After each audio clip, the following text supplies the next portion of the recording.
હવે વાત કરીએ વિકાસની વરવી વાસ્તવિકતાની। દાહોદના ગરબાડાના દ્રશ્યો આપને બતાવીએ જ્યાં વિકાસની વરવી વાસ્તવિકતા સામે આવી છે। સિમલિયા બુઝર્ગ ગામમાં લોકો તળાવ અને કૂવામાંથી પાણી પીવા માટે મજબૂર બન્યા છે।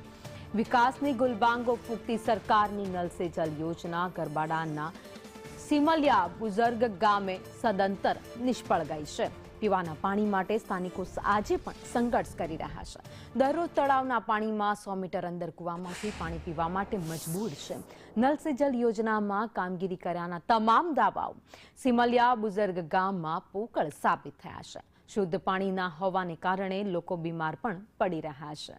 તો આ દ્રશ્યો તમે જોઈ રહ્યા છો દાહોદ વિસ્તારના છે જ્યાં ગામડાઓમાં આજે પણ પાણી નથી પહોંચ્યું। એક તરફ સરકાર વાતો કરી રહી છે કે છેવાડાનું ગામ ન બાકી રહી જાય ત્યાં સુધી અમે વિકાસ પહોંચાડ્યો છે, પણ આ દ્રશ્યો ઘણું બધું કહી રહ્યા છે।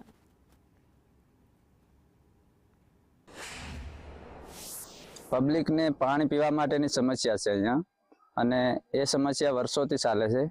અહીંયાથી તળાવ આવેલું છે, એ તળાવની અંદર પાણી ગોળ ગોળ ભરાઈ ગયેલું છે, વચ્ચે કૂવો છે।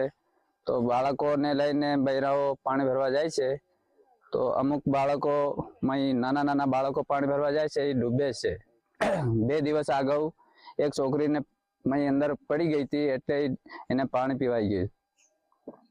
પછી અહીંયાથી લગભગ 3 કિલોમીટર દૂર એક કૂવો આવેલો છે, ત્યાંથી પાણી લાવવામાં બહુ તકલીફ પડે છે। हमारा नल नहीं नकाया तो हमने सुवादी कई नहीं, हमारे आतरो आतरो पानी उतरी ने पानी लावू पड़े से, अते कोई बहु तकलीफ से सरकार पाए मांग से हमने पानी नो बहु तकलीफ पड़े से, ते एवा आवा छोकरा लईने हमें पानी में पानी लावी से, ते हमारी सुवादी करो। हमारे जो पानी की व्यवस्था थी जाती हो जल्दी, तो हमारी यही मांग है कि सरकार पाए आपड़े के सुविधा थी जाव જોઈએ। जल से पानी नहीं आए, नल नहीं नाख्या तो कई वांधो नहीं, पण आ रस्तो अमारे थी जवो જોઈએ। बराबर नहीं रस्तो करता है तो अमे 8 दिवस में पाछा वीडियो वाला बोलावी अने पाछा अमे पेपर में छापशुं। अने मारे काले मारे छोकरी बूटतेली तेमां लगभग 20,000 रुपया अमारे खर्चो थयो छे।